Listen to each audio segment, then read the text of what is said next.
The Song of the Soul. I'd like to talk about the Song of the Soul. I've been working with pregnancy and birth for quite a few years now, and I've been working as a medicine woman for a longer period of time. And when I discovered that we each have a soul song, if not even many soul songs, and ways that we manifest our beings through song and sound, I found that a really beautiful and transformational discovery. I've heard many stories over the years of indigenous cultures around the world that use song to welcome in a baby, a child when it's born, to call in its name. And our name, what we are called, has a resonance and has a significance for our life, seeing as we're being called that various times a day. Lullabies and song and sound are some of the most ancient and primal ways that creation manifests in this world.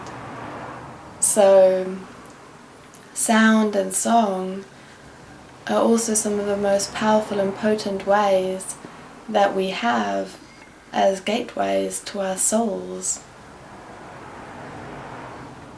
There's been quite a few times that I've found a melody or a song and sung it to somebody, and it's touched a place within them that they didn't even know that existed.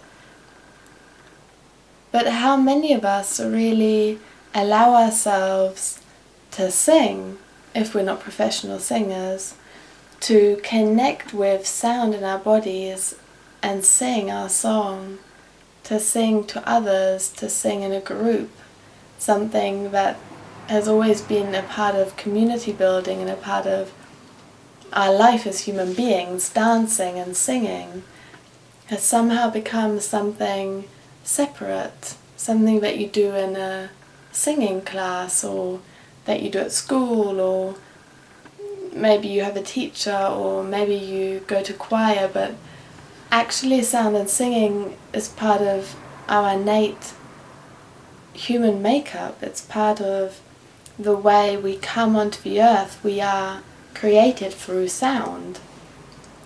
So when a baby's born, it's so sensitive, and its whole physical body, its whole energetic body is so open, and it's so open to the world of sound, to the world of light, to the world of temperature.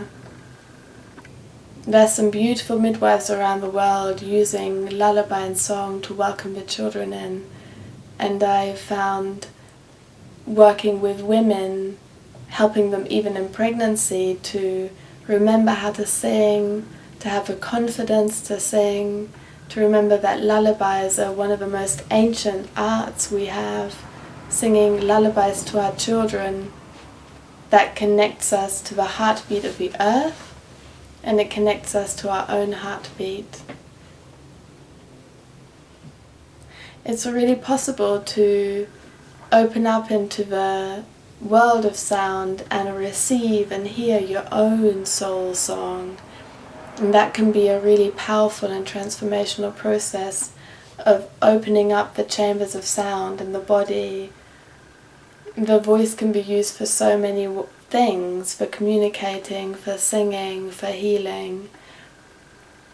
And song can be used for so many things, for sharing experience, for coming together, for sharing joy and happiness, and sharing beautiful time with our children.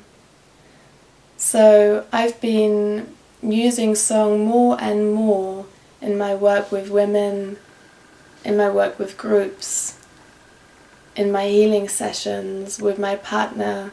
We give beautiful sacred performances, and I found that when we remember the sacredness of sound, the sacredness of song, and the sacredness of art, the sacredness of communication, and bring our awareness of what is sacred to that, then it completely transforms its power. These are really powerful tools that we all have, and the Song of the Soul is something that exists within the ancient traditions. I've had a very long journey in the shamanic realm. I'm a shamanic healer and a medicine woman, and I also train people in that field. And song and sound has been used throughout the centuries and millennia to connect us to the song of the plants, the song of places in nature, the song of sacred places, mantras. Song has been used in the yogic traditions, in India.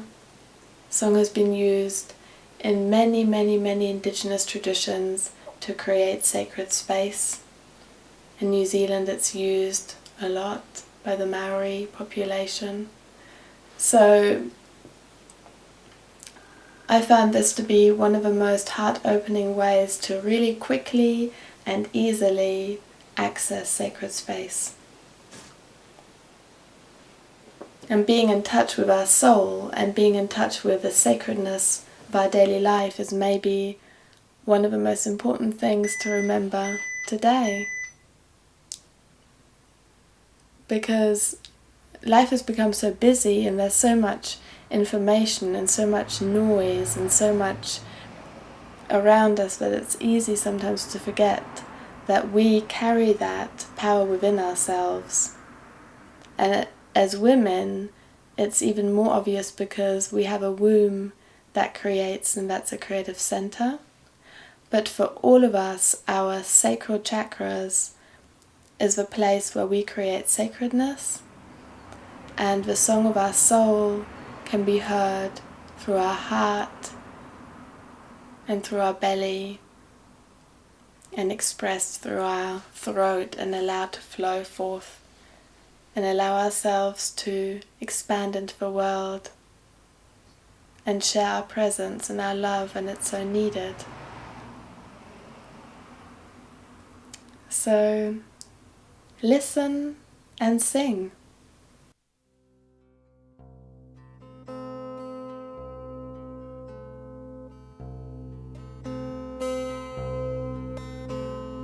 Breathe.